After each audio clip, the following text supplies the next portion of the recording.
Corona మహమ్మారి మరోసారి ప్రజలను భయభ్రాంతులకు గురిచేస్తోంది. దేశంలో మరోసారి కరోనా విజృంభిస్తోంది. నిన్న ఒక్కరోజే దేశ రాజధాని ఢిల్లీలో 23 కేసులు నమోదైనట్లు వైద్యులు తెలిపారు.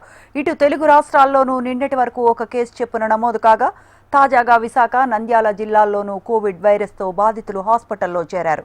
నంద్యాల జిల్లాకు చెందిన మహిళ తీవ్ర జ్వరంతో కడప రిమ్స్ హాస్పిటల్లో చేరింది.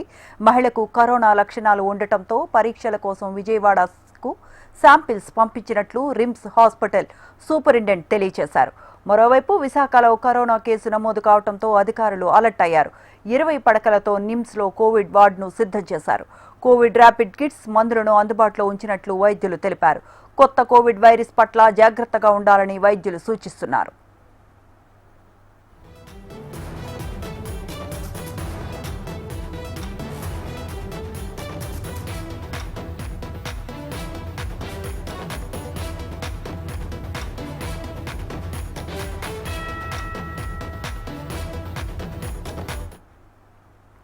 కరోనా మహమ్మారి మరోసారి ప్రజలను భయభ్రాంతులకు గురిచేస్తోంది.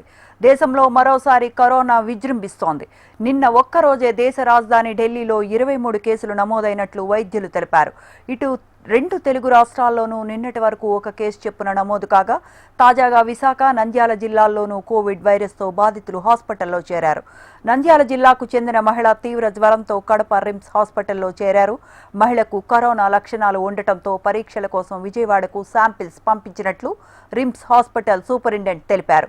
మరోవైపు విశాఖలో కరోనా కేసు నమోదు కావడంతో అధికారులు అలర్ట్ అయ్యారు. 20 పడకలతో నిమ్స్లో కోవిడ్ వార్డును సిద్ధం చేశారు. కోవిడ్ ర్యాపిడ్ కిట్స్, మందులను అందుబాటులో ఉంచినట్లు వైద్యులు తెలిపారు.